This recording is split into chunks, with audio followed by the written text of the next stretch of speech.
Préparez les croissants. Monsieur Mélenchon, je vous rappelle que c'est 5 minutes l'explication de vote. Hein. Mais il y a mon temps de parole, Non, mon non, cher. alinéa 3, article 54 du règlement. Bien, ça sera plus 5 bref. minutes maximum.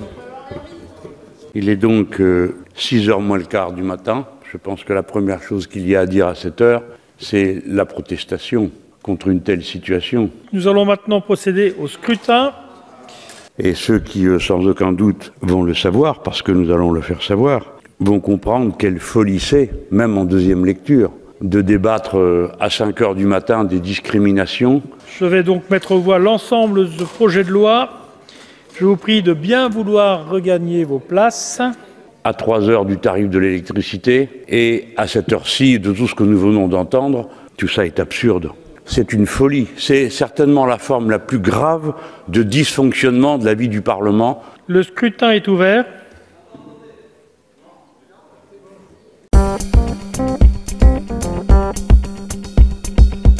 Et je rappelle qu'on avait d'abord fait la session unique pour qu'il n'y ait plus de réunions la nuit. Le scrutin est clos. Et qu'il n'y ait plus de sessions extraordinaires. Et maintenant, nous avons des réunions la nuit, des sessions extraordinaires, et nous nous réunissons toute l'année. Voici les résultats du scrutin. Votant 45, exprimé 42, majorité 22, pour 27, contre 15.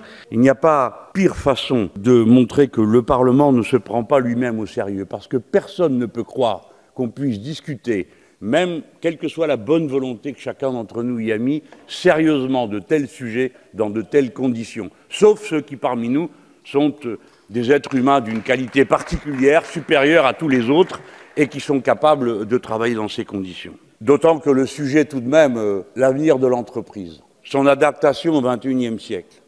Enfin, pas un mot sur la condition des salariés, pas un mot sur leur participation à la décision, des décisions de financiarisation qui vont modifier, là-dessus je donne tout à fait raison au ministre, assez lourdement ce que vont être les entreprises du pays. Et vous commettez une erreur. Cette financiarisation va conduire plus sûrement à les détruire qu'à les aider à se financer.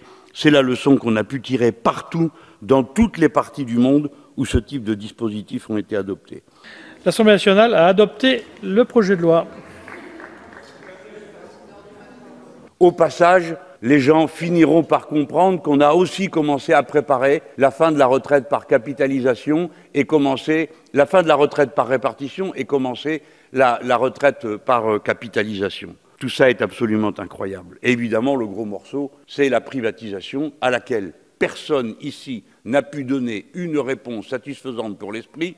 Pourquoi privatise-t-on les aéroports de France, notre principale frontière? Pourquoi le fait-on? Le ministre a dit c'est pour financer un fonds d'innovation qui va rapporter moins que ce que rapportent aujourd'hui ces aéroports. Donc, à l'heure à laquelle nous sommes, nous n'avons toujours pas compris, pardon, si nous ne sommes pas assez intelligents pour avoir compris, nous n'avons toujours pas compris pourquoi cette privatisation a lieu, soit par un a priori idéologique qui voudrait que tout marche mieux dès que c'est privatisé, idée qui va contre le bilan des privatisations qui ont déjà été faites, soit parce que d'autres arrangements sont là à l'œuvre auxquels nous ne comprenons rien. Mais ne croyez pas que la suite passera inaperçue. Voilà, je pense qu'à cette heure-là, je vous laisse filer vite, mais je voulais juste remercier l'ensemble des députés qui étaient restés jusqu'au bout de la nuit. On ne surveillera pas très étroitement qui va être le bénéficiaire d'une opération aussi spectaculaire que scandaleuse. Voilà, j'ai beaucoup d'amertume à me voir pris,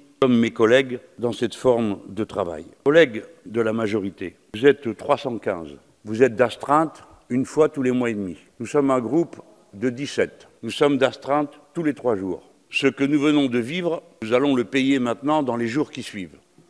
Et je voudrais vous rappeler que nous sommes seulement des êtres humains et qu'une telle façon de travailler n'est pas acceptable.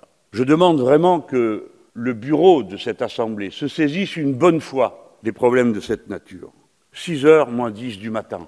J'ai honte pour nous tous de ce que nous sommes en train de faire. Honte surtout quand la conclusion de tout ça, c'est d'avoir fait passer autant de mesures qui sont si défavorables à la grande masse de ceux qui produisent la richesse de ce pays.